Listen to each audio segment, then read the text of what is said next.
കുറച്ച് ദിവസം മുമ്പേ നമ്മളൊരു മാംഗോ കേക്ക് ഉണ്ണിയപ്പച്ചട്ടിയിൽ ഉണ്ടാക്കിയത് ഓർമ്മയുണ്ടോ? അന്നേ ഞാനത് ഉണ്ടാക്കിയ സമയത്ത് ഒരാൾ ചോദിച്ച ചോദ്യമാണ് കേട്ടോ അത്.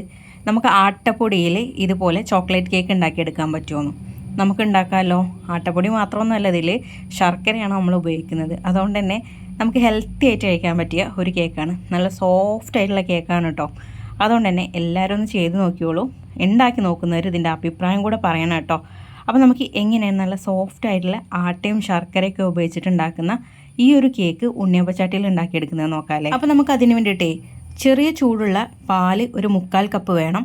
അതൊരു ബൗളിലേക്ക് ഒഴിച്ചു കൊടുക്കാം. അതിൻ്റെ കൂടെ തന്നെ ഒരു 1/4 കപ്പ് ശർക്കര ചേർത്ത് കൊടുക്കാം. കൂടെ തന്നെ ഒരു 1/4 കപ്പ് നെയ്യ് കൂടെ ചേർത്ത് കൊടുക്കുക കേട്ടോ. നിങ്ങളെ ശർക്കര ഗ്രേറ്റ് ചെയ്തിട്ട് ഇടുവാണെങ്കിൽ കുറച്ചുകൂടെ ഈസി ആയിരിക്കും കേട്ടോ ഇത് മെൽറ്റായി കിട്ടാൻ വേണ്ടിയിട്ട്. എൻ്റെതിപ്പോൾ വലിയ പീസായിട്ടാണല്ലോ ഞാൻ ഇട്ടേക്കുന്നത്. അതുകൊണ്ട് തന്നെ കുറച്ച് ടൈം എടുത്തിട്ടോ എനിക്ക് ശർക്കര ഒന്ന് ഇതിൽ ഉരുകി കിട്ടാൻ വേണ്ടിയിട്ട്. അപ്പോൾ നല്ലപോലെ നമ്മൾ മിക്സ് ആക്കിയതിന് ശേഷം ശർക്കര നമ്മൾ അരിച്ചെടുക്കുക. അതിൽ കല്ലോ എന്തെങ്കിലും ഉണ്ടെങ്കിൽ പോകാൻ കൂടെ വേണ്ടിയിട്ടാണ്. ഇനി അതിലേക്ക് ബട്ടർ സ്കോച്ചിൻ്റെ എസൻസാണ് ചേർത്ത് കൊടുക്കുന്നത്. ഒരു 1/4 ടീസ്പൂണ് വാനില ചേർത്ത് കൊടുക്കുന്നവർക്ക് 1 ടീസ്പൂൺ വാനില എസൻസ് ചേർത്ത് കൊടുക്കുക കേട്ടോ. 1 കപ്പ് ഗോതമ്പ് പൊടി ചേർത്ത് കൊടുക്കാം. കൂടെ തന്നെ 1 ടീസ്പൂൺ ബേക്കിംഗ് പൗഡറും 1/4 ടീസ്പൂൺ ബേക്കിംഗ് സോഡയും ചേർത്ത് കൊടുക്കണം കേട്ടോ. എന്നിട്ട് നമുക്കിത് നന്നായിട്ട് ഇടഞ്ഞ് വേണം ഇതിലേക്ക് ചേർത്ത് കൊടുക്കാനായി. പിന്നെ ഇതിൻ്റെ കൂടെ തന്നെ നിങ്ങൾക്ക് കൊക്കോ പൗഡർ ചേർക്കാം കേട്ടോ. ഞാൻ ഇത് ആദ്യം ഇടഞ്ഞ് ഇതിലേക്ക് ചേർത്തതിന് ശേഷമാണ് കൊക്കോ പൗഡർ അവിടെ ഉള്ളത് ഓർമ്മ. അങ്ങനെ ചില സമയത്ത് നമുക്ക് ഉണ്ടാവാറുണ്ടല്ലോ ഈ മറവി എന്ന സംഭവം. അപ്പോൾ അങ്ങനെ മറന്ന സാധനം കേട്ടോ ഈ കൊക്കോ പൗഡർ. അപ്പോൾ ഞാൻ അതുകൂടെ ഇതിലേക്ക് ചേർത്ത് കൊടുക്കുന്നുണ്ട്. എന്നിട്ട് ഇതുപോലെ തന്നെ നമ്മളിത് അരിച്ചെണ്ണ ഇതിലേക്ക് ചേർത്ത് കൊടുക്കണം കേട്ടോ. കൊക്കോ പൗഡറിലും ഇതുപോലെ കട്ടയോ എന്തെങ്കിലും ഉണ്ടാവാനുള്ള ചാൻസ് ഉണ്ട്. അപ്പോൾ അതൊന്നും വരാതിരിക്കാൻ വേണ്ടിയിട്ടാണ് നമ്മൾ ഇതുപോലെ ഒരു അരിപ്പയിലൂടെ അരിച്ചിട്ട് ഇതിലേക്ക് ചേർത്ത് കൊടുക്കുന്നുണ്ട്.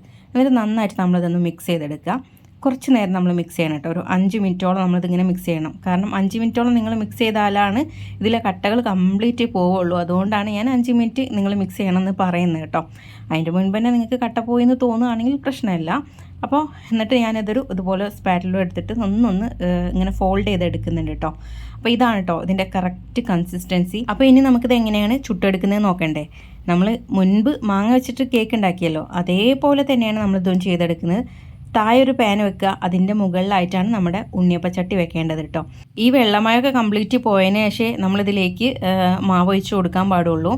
അപ്പോൾ ഒന്നെങ്കിൽ നിങ്ങൾ നന്നായിട്ടൊന്ന് തുടച്ചെടുക്കുക, അല്ലെങ്കിൽ ചൂടാക്കിയതിന് ശേഷം ഒഴിച്ചു കൊടുത്താലും മതി.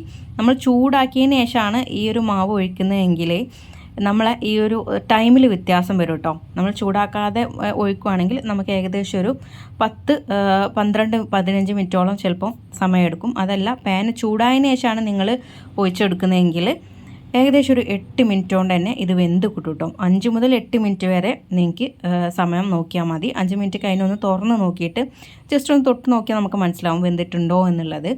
അങ്ങനെ 5 മിനിറ്റ് കൊണ്ട് വെന്തിട്ടുണ്ടെങ്കിൽ അങ്ങനെ എടുക്കുക, അല്ലെങ്കിൽ ഒരു 8 മിനിറ്റ് കൊണ്ട് തന്നെ അത് വെന്ത് കിട്ടും കേട്ടോ.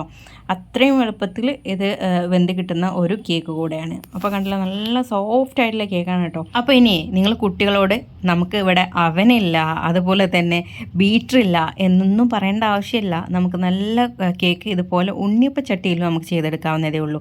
മാത്രമല്ല നമ്മളിത് ഗോതമ്പ് പൊടിയും ശർക്കരയൊക്കെ ഉപയോഗിച്ചിട്ടാണ് ചെയ്തെടുക്കുന്നത്. അതുകൊണ്ട് തന്നെ വളരെ ഹെൽത്തി ആയിട്ടുള്ളൊരു കേക്ക് കൂടെയാണ് കേട്ടോ. അപ്പോൾ എല്ലാവരും ചെയ്ത് നോക്കുക, എല്ലാവർക്കും ഇഷ്ടപ്പെടും. നല്ല ടേസ്റ്റി ആയിട്ടുള്ള കേക്കാണ്. അപ്പോൾ വീഡിയോ നിങ്ങൾക്ക് ഇഷ്ടപ്പെടുവാണെങ്കിൽ ലൈക്ക് ചെയ്യാൻ മറക്കരുത്, ഷെയർ ചെയ്യാൻ മറക്കരുത്. അതുപോലെ തന്നെ ഈ ഒരു ചാനലിലേക്ക് ആദ്യമായിട്ട് വരുന്നവരുണ്ടാവും. അങ്ങനെയുള്ളവർ ചാനൽ ഫോളോ ചെയ്യാൻ മറക്കരുത്. മാത്രമല്ല ഇത് തയ്യാറാക്കുന്നവർ ഇതിൻ്റെ അഭിപ്രായങ്ങളും കൂടെ അറിയിക്കണം കേട്ടോ. അപ്പോൾ എല്ലാവർക്കും താങ്ക്സ് ഫോർ വാച്ചിങ്.